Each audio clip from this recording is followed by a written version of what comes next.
February 25, 1957, Philadelphia, a crisp winter's day. The peace of Susquehanna Road was shattered. A young man out for a drive stumbled upon a horrifying sight. Discarded in the undergrowth lay a cardboard box. He stopped, curiosity piqued. Nothing could have prepared him for what he found inside. The box, a bassinet meant for happier times, held a small, broken body. A boy, no more than 6 years old, lay naked and lifeless. His hair had been crudely chopped, likely after death. His body bore the marks of severe malnourishment. Bruises, old and new, painted a grim picture of abuse. The police arrived, their faces grim. This was no accident. This was murder.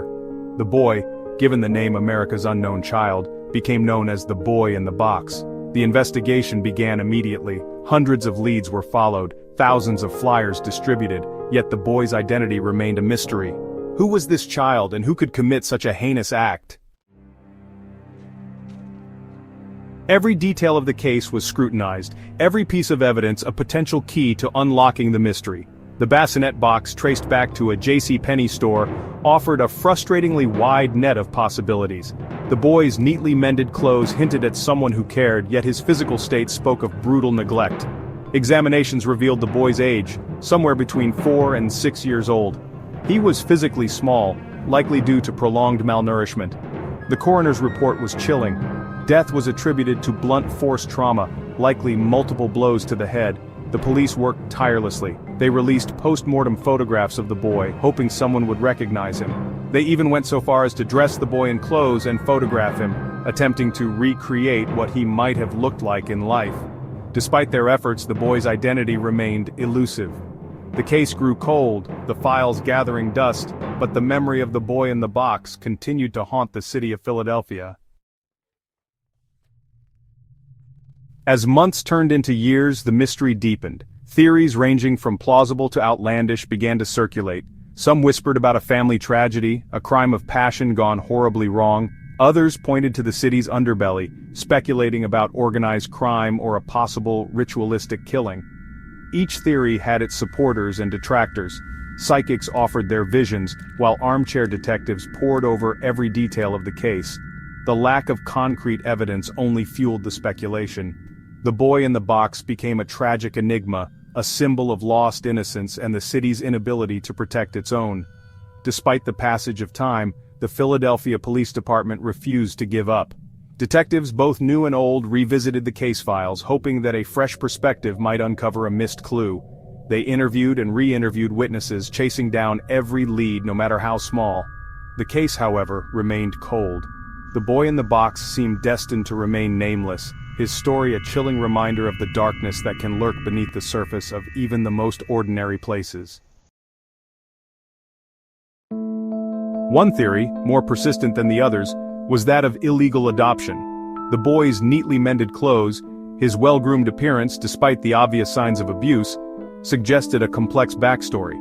Could he have been an unwanted child, passed from home to home in a shadowy network of illegal adoptions? This theory gained traction in the early 1960s, when a woman claiming to be a psychic contacted the police.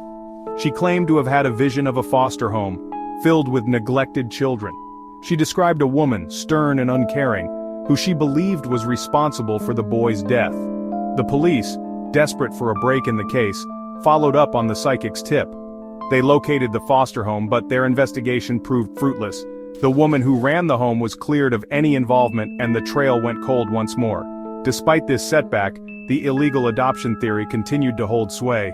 It offered a plausible explanation for the boy's lack of identity, and for the seemingly contradictory evidence of both care and neglect in his final days. Years later, in 2002, the case took another dramatic turn. A woman named Martha came forward, claiming to have crucial information about the boy's identity. She claimed to be the boy's birth mother, confessing to selling him to a couple in a desperate attempt to escape a difficult situation. According to Martha, the boy's name was Jonathan. She described him vividly, recalling his infectious laughter and his love for animals. She claimed to have regretted her decision every day since, haunted by the guilt of abandoning her child. Her story, though compelling, was riddled with inconsistencies. Her timelines didn't add up, and her details about the boy's life didn't match the evidence found at the scene. Despite undergoing rigorous questioning and polygraph tests, Martha's story couldn't be corroborated. While many believed Martha was simply seeking notoriety, others saw a woman consumed by guilt and regret. Was she truly the boy's mother, her memories clouded by trauma and remorse? Or was she a disturbed individual, preying on the public's sympathy for her own twisted reasons? The truth, like so much else in this case, remained elusive. As the 21st century progressed, so too did the tools available to law enforcement. DNA technology, once a futuristic concept, became a standard tool in criminal investigations. In the case of the boy in the box, it offered a glimmer of hope, a chance to finally unravel the mystery that had haunted Philadelphia for decades. In 2016, the National Center for Missing and Exploited Children partnered with the Philadelphia Police Department to exhume the boy's remains. Their goal was to extract a viable DNA sample, hoping to match it to a relative in a national database. The process was painstaking, but the results were promising. A full DNA profile was created, providing investigators with a powerful new tool. They uploaded the profile to CODIS, the FBI's DNA database, and waited for a match. The wait was agonizing, but their hope remained.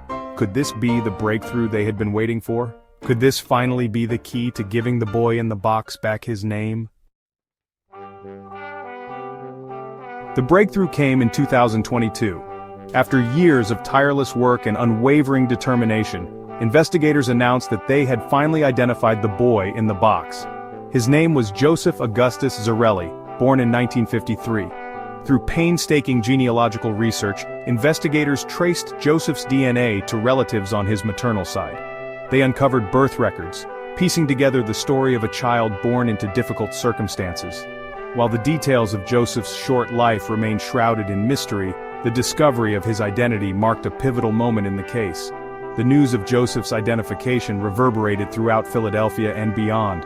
For decades, he had been known only as the boy in the box, a nameless victim. Now, he finally had his name back, a testament to the enduring power of hope and the unwavering pursuit of justice.